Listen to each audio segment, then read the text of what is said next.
નમસ્કાર મિત્રો, આજે આપણે વાત કરવા જઈ રહ્યા છીએ ભારતીય ટેલિવિઝનની સૌથી લોકપ્રિય અને યાદગાર અભિનેત્રીઓમાંની એક દિશા વાકાણી વિશે, જેઓએ પોતાના અનોખા અભિનય અને નિર્દોષ અંદાજથી કરોડો દિલોમાં ખાસ કરીને સ્થાન બનાવ્યું છે. દિશા વાકાણીનો જન્મ 17 ઓગસ્ટ 1978ના રોજ ગુજરાતના અમદાવાદ શહેરમાં થયો હતો. તેમના પિતા ભીમ વાકાણી જાણીતા રંગભૂમિના કલાકાર હતા, જેના કારણે દિશાને બાળપણથી જ અભિનયનું વાતાવરણ મળ્યું. નાની ઉંમરથી તેઓ નાટકોમાં ભાગ લેતી અને સ્ટેજ પર પ્રદર્શન કરતી, જેના કારણે તેમના અંદરનો આત્મવિશ્વાસ અને અભિનય કળા વધુ મજબૂત બનતી ગઈ. તેમણે અમદાવાદની ગુજરાત કોલેજમાંથી નાટ્યકલામાં અભ્યાસ પૂર્ણ કર્યો અને ત્યારથી જ નક્કી કરી લીધું કે તેઓ અભિનય ક્ષેત્રમાં જ કારકિર્દી બનાવશે. શરૂઆતના દિવસોમાં દિશા વાકાણીએ અનેક ગુજરાતી નાટકો અને હિન્દી ફિલ્મોમાં નાના નાના રોલ કર્યા અને તેઓએ દેવદાસ, મંગલ પાંડે અને જોધા અકબર જેવી ફિલ્મોમાં પણ કામ કર્યું.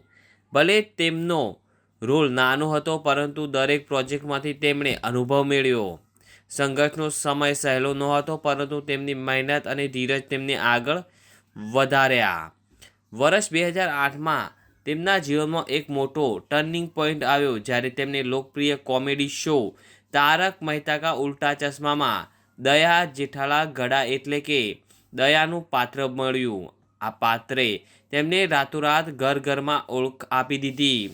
દયાબેનનો અનોખો અવાજ, હે માતાજી જેવા ડાયલોગ્સ અને તેમની નિર્દોષ હરકતો દર્શકોને ખૂબ જ ગમવા લાગી.